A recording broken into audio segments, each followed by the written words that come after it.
Hello বন্ধুরা, আপনাদের সবাইকে স্বাগতম জানাই আপনাদের ইউটিউব চ্যানেল ত্রিপুরা জব এক্সপ্রেসে।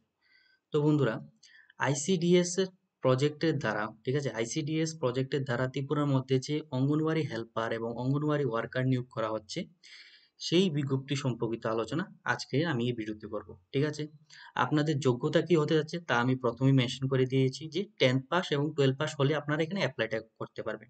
ঠিক আছে, এখন হলো আপনারা কিভাবে অ্যাপ্লাই করবেন, আপনাদের স্যালারিটা কত কত হতে যাচ্ছে, তারপর আপনাদের কোথায় নিয়োগ করা হচ্ছে তা ভিডিও চলাকালীন আপনারা বুঝে যাবেন। তাই ভিডিওটি শুরু থেকে শেষ পর্যন্ত দেখবেন। আর যদি আমার ভিডিওটা ভালো লাগে অবশ্যই আমার চ্যানেলটাকে সাবস্ক্রাইব করবেন। চলো বন্ধুরা, এখন শুরু করি। তো বন্ধুরা, এখানে আপনারা দেখতে পাচ্ছেন যে জিরানিয়া আইসিডিএস প্রজেক্টের দ্বারা এই বিজ্ঞপ্তিটা বেরিয়ে এসেছে, যেখানে অঙ্গনওয়াড়ির মধ্যে কর্মী ও সহায়িকা এখানে নিয়োগ করা হচ্ছে। ঠিক আছে, এখানে আপনাদের এলিজিবিলিটি ক্রাইটেরিয়া একটা রাখা হয়েছে, সেটা রাখা হয়েছে আপনারা এখানে যেই পঞ্চায়েতের দ্বারা এই অঙ্গনওয়াড়ি পোস্টটি বের হয়ে এসেছে সেই পঞ্চায়েতের আপনাদের বাসিন্দা হতে হবে, স্থায়ীভাবে বসবাসকারী হতে হবে সেই পঞ্চায়েতের আন্ডারে। ঠিক আছে, এটা হলো এটার একটা এলিজিবিলিটি ক্রাইটেরিয়া। তার সাথে বলে দেওয়া হয়েছে যে আপনাদের বিবাহিত অথবা বিধবা, ঠিক আছে, আপনাদের যদি বিবাহিত যদি হয়ে থাকেন, তাছাড়া আপনাদের যদি স্বামী যদি না থাকে, ঠিক আছে, তাহলে আপনারা এখানে অ্যাপ্লাইটা করতে পারবেন। ঠিক আছে, এখানে দেখতে পাচ্ছেন বিবাহিত অথবা বিধবা মহিলা এখানে অ্যাপ্লাইটা করতে পারবে। তো এখানে যে অ্যাপ্লিকেশনের যে ডেটটা রাখা হয়েছে সেটা রাখা হয়েছে 5/5/2025 থেকে 29/5/2025-এর মধ্যেই আপনাদের এখানে অ্যাপ্লাইটা করতে হবে। এখানে টাইমটাও দেওয়া হয়েছে যে 11টা থেকে 3টার মধ্যে আপনাদের অ্যাপ্লাই করতে হবে। কোথায় অ্যাপ্লাই করতে হবে সেটাও আমি আপনাদের বলে দেবো। ঠিক আছে, তো এখানে যে আপনাদের এজ লিমিটটা রাখা হয়েছে সেটা রাখা হয়েছে 18 থেকে 45 বছরের মধ্যে আপনাদের এজ হতে হবে। এখানে আপনাদের দেখতে পাচ্ছেন এখানে স্পষ্ট দেওয়া হয়েছে যে কর্মীর জন্য এখানে আপনাদের উচ্চ মাধ্যমিক পাশ হতে হবে, আর সহায়িকার জন্য এখানে আপনাদের মাধ্যমিক পাশ হতে হবে।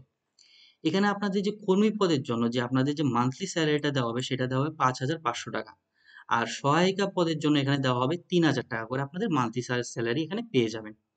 এখন হলো কোথায় কোথায় কোন কোন পঞ্চায়েতের আন্ডারে এই নিয়োগটা হচ্ছে সেটা আমি আপনাদের দেখিয়ে দিই।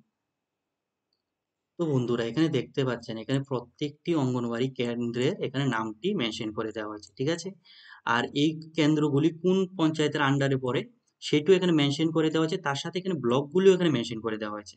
আর এখানে কতগুলি পদে নিয়োগ করা হচ্ছে সেগুলিও এখানে মেনশন করে দেওয়া হচ্ছে, এগুলি দেখে দেখে নেবেন। ঠিক আছে, এখন আপনাদের কাজ হলো যে আপনারা এখানে দেখবেন যে এইখানে যে পঞ্চায়েতগুলি মেনশন করে দেওয়া হয়েছে এই পঞ্চায়েতগুলির আন্ডারে যেই যে জায়গাটা পড়ে, ঠিক আছে, সেই জায়গার আপনারা যদি স্থায়ী বাসিন্দা যদি হয়ে থাকেন তাহলে আপনারা অ্যাপ্লাইটা করতে পারবেন। তো সেটা আপনারা একবারে স্পষ্ট করে ভালোভাবে এখানে দেখে নেবেন। ঠিক আছে, তো বন্ধুরা, এখানে আপনারা দেখতে পাচ্ছেন আপনাদের অ্যাপ্লিকেশনগুলি কোথায় সাবমিট করতে হবে। এখানে অ্যাপ্লিকেশনের যে জায়গাটার নাম দেওয়া হয়েছে যেখানে আপনাদের সাবমিট করতে হবে সেটা হচ্ছে সিডিপিও অফিস জিরানিয়া। ঠিক আছে, তো যারা যারা পুরাতন আগরতলা ব্লকের থেকে বিলং করেন তাদেরকে বলা হয়েছে আপনাদের যে অ্যাপ্লিকেশনটা 10টা 30 হইতে আপনাদের গ্রহণ করা হবে। আর যারা যারা বেলবাড়ি ব্লক এলাকা থেকে বিলং করেন তাদেরকে বলা হয়েছে যে দুপুর 2টা হতে আপনাদের অ্যাপ্লিকেশনগুলি আপনাদের সেখানে জমা দিতে পারবেন। ঠিক আছে, তো আপনারা লাস্ট ডেটটা এখানে মাথায় রেখে লাস্ট ডেটের আগে এখানে জমা করতে চলে যাবেন। এখন হলো আপনারা অ্যাপ্লিকেশনে কি কি লিখবেন, ঠিক আছে, অ্যাপ্লিকেশনটা কিভাবে করবেন। তো আপনারা একটা সাদা কাগজ নেবেন, সেখানে আপনাদের নাম, আপনাদের অ্যাড্রেস, আপনাদের বয়স, তারপর আপনাদের যে এডুকেশন কোয়ালিফিকেশন সেটা আপনারা সেই সাদা কাগজে লিখবেন। লিখে আপনাদের এডুকেশন কোয়ালিফিকেশনের যে সার্টিফিকেট তার জেরক্স কপি, আপনাদের পিআরটিসির জেরক্স কপি, তারপর আপনাদের ডেট অফ বার্থের জেরক্স কপি, সবগুলি একসাথে করে এখানে যে অফিসটা দেওয়া হয়েছে সেই অফিসে সাবমিট করে দেবেন, তাহলে আপনাদের অ্যাপ্লিকেশনটা হয়ে যাবে। ঠিক আছে, আপনারা কিভাবে অ্যাপ্লিকেশন করবেন এবং অ্যাপ্লিকেশনে কি কি ডকুমেন্ট লাগবে সেটা আমি বলে দিয়েছি। ঠিক আছে, তো আপনারা লাস্ট ডেটের আগে আপনারা এখানে সাবমিট করে দেবেন। তো বন্ধুরা, এটাই ছিল আজকের এই ভিডিও। যদি ভিডিওটা ভালো লাগে অবশ্যই আমার চ্যানেলটাকে সাবস্ক্রাইব করবেন। আর যদি তারপরেও যদি কোনো ধরনের কোশ্চেন থাকে, ঠিক আছে, তাহলে অবশ্যই কমেন্ট সেকশনে জানাবেন। প্রশ্ন থাকলে কমেন্ট সেকশনে জানাতে ভুলবেন না, অবশ্যই কমেন্ট সেকশনে জানাবেন।